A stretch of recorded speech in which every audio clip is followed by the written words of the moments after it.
It's time for you to become your own mom, your own mother. I don't know who needs to hear this, but I want to share what happened to me yesterday. So, I've had a really rough relationship with my mom, like throughout my whole life. And I've healed a lot of it. And we are better than we've ever been. Our relationship is better than it's ever been. Obviously, it's not perfect. It's not where I wish it was. But I think I've also just accepted who she is and our journey together. So I just want to admit that at times I still get sad. I still get triggered. So for example, yesterday I was watching a show, and anytime I see a mother-daughter relationship where the mom is like very kind and caring and loving, sometimes it gets me. So I was watching a show and the mom was just giving her daughter all these compliments, like, you're so beautiful, you're so creative, you're so smart, like saying all these beautiful things. And the daughter's like crying, and then she admits, the mom asks her like, why are you crying? And the little girl like admits, and she wasn't even a little girl, she was actually an adult. The woman admits that she just loved hearing all these nice things that her mom was saying about her. And then I started crying because, one, I thought it was super beautiful that they were having that moment and that the mom was showing her that much love. And that's what I feel like a mother-daughter relationship should be: a mom that's loving, supportive, caring, and just sees her daughter for who she really is. And then I started crying for myself because I still get sad that, and I'm getting emotional right now, but I still get sad that I don't have that with my mom. Like, my mom struggles really hard to tell me like good things about me. You know, the biggest compliment she's told me is that I'm really sweet, and a lot of people like me because I'm really sweet. But other than that, I don't feel like she really sees me, like all of me and everything that I am, and accepts all of me. So I did start crying and just kind of giving myself a moment of kind of grieving that. Like, I've been grieving the fact that I didn't get the mom that I wanted for a few years now. Like, there's definitely layers to healing. It's not a one and done type of thing. So yesterday I allowed myself to just kind of cry and kind of grieve the fact that I didn't have a mom, or I don't have a mom that gives me all these compliments, that tells me I'm smart, that I'm capable. Like, she's trying. Okay, I want to throw that out there. I'm not here to shame my mom. She comes from a lot of pain herself. Like, when she tells me her relationship with her mom, and what I saw too, my grandma's no longer with us, but when I saw them interact, like, my grandma was really hard on her, did not show her any love, like just criticized her and judged her a lot. So therefore, my mom treated me the same. And if I have children, or if I had a daughter, like, it's up to me to break that chain and that cycle, right? So that's why I am doing all this healing. If I do decide to have a kid or kids, I want to make sure that I don't continue to spread that same amount of pain that they had, or what's been in my lineage for so long. Whew, this is a little hard for me to talk about, guys. Thank you for listening if you're here, and thank you for being here with me. But it just makes me really sad to know that I'm not alone in this. There are a lot of other people that don't have a good relationship with their moms, and our parents play such a big role in our lives. Like, our parents are meant to be our protectors, our guides, our caretakers, the ones that show us how to navigate this world. And a lot of us didn't have that and felt like we needed to navigate this world all alone, that we needed to be our own adults, our own parents, our own caretakers. And that can be really tough. That can be a really hard thing to accept and to go through, you know? And I just want to give like hope and love to anybody that's listening to this. Anyone that feels like they have a terrible relationship with their mom, or they feel like their mom doesn't love them, like, it's okay.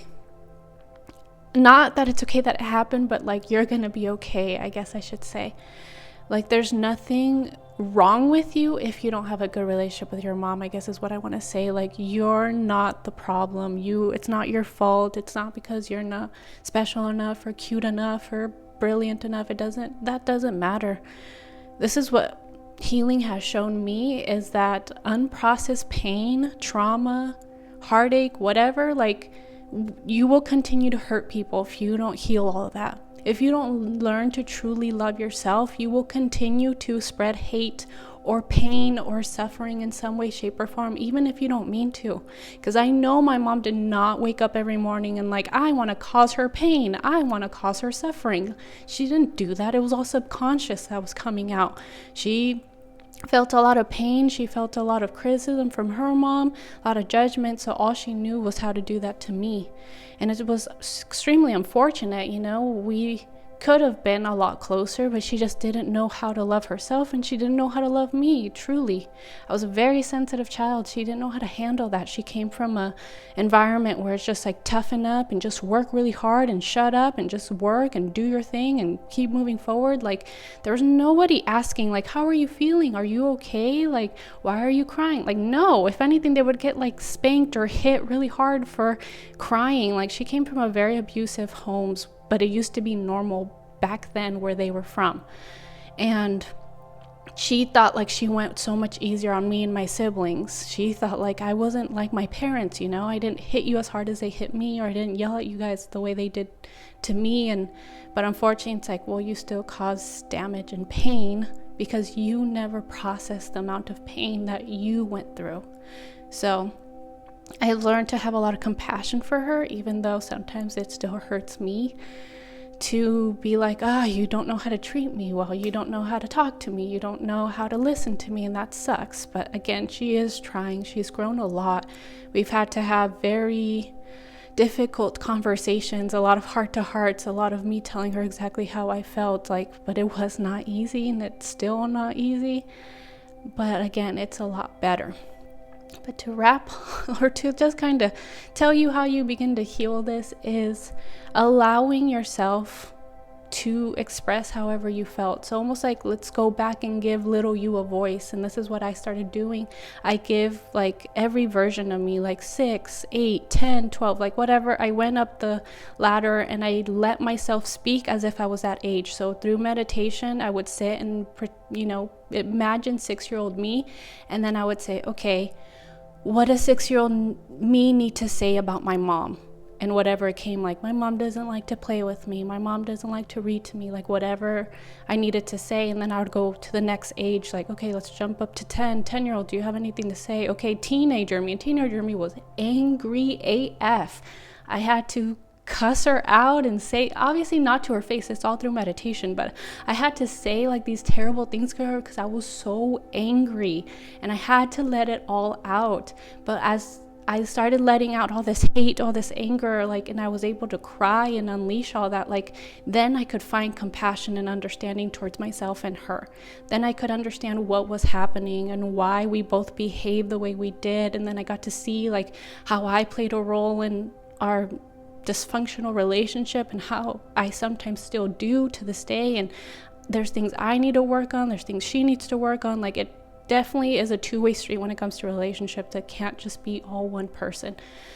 And again, it's hard when the other person's not willing to make things work, but that's okay. You don't need the other person to participate in order for yourself to heal. What you just need to do is allow yourself to admit, my mom sucked and she really hurt me and she was so mean to me and she's the reason I don't believe in myself, whatever you need to say. And as you can see, I still feel these things. I think because I got triggered yesterday, it's still very tender inside of me, because she made me believe, I didn't expect to cry this much, but my mom just made me believe that I wasn't special and there was nothing good about me, there's nothing cool about me, there's nothing to me. And I carry that a lot with me, and I'm trying to break that, and I'm trying to work through that as much as I can. So every time I do feel like this, I let myself feel and say, it's okay, I'm allowed to cry. It does suck to not have a mom that believed in me. It did suck, and it hurt that she didn't see me, and maybe she did and she just didn't know how to tell me. She didn't know how to express herself. She didn't know how to tell me that I was special. And now it's up to me to tell myself these things. It's up to me to see my worth, and to see how much I've grown, and to see how creative I am, and to see that I have such an amazing heart, and that I'm here to actually help people and to make a difference. I have so much to offer, and it's up to me to tell myself these things. It's I need to become my own mom and be the mom I wish I would have had. and accept that my mom can't be those things because she doesn't know how to do that for herself. She doesn't know how to love herself. She doesn't know how to give herself space to feel. She doesn't really know what love is. And if anything, just makes me sad that she has to live in that, but that's her journey and I can't force anything on her. And I hope one day she is able to forgive herself and love herself. I do. But all I can do that is for myself right now, is just to continue to love myself, to be there for myself, to tell myself it's okay, to admit that, yeah, it hurts that I don't have a mom that can, support me and uplift me, and it's okay. I can do all that for myself now. I can tell little me that she's special and powerful and beautiful and lovely and funny and silly, and that she's allowed to do whatever she wants. I can tell myself these things now, and I can continue to heal, and I can continue to just give myself a voice, which is what I didn't feel like I had.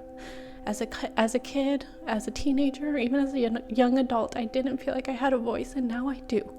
I give myself that voice. I give myself that permission to shine and to be myself. I give myself permission to feel and to cry and to, just express myself and admit how I'm truly feeling. It's okay. And I encourage all of you to do the same if this resonates with you. Please give yourself that space to express yourself, even if no one's listening. Trust me when I say that your higher self is always listening. God's always listening, the universe, whatever you want to call it.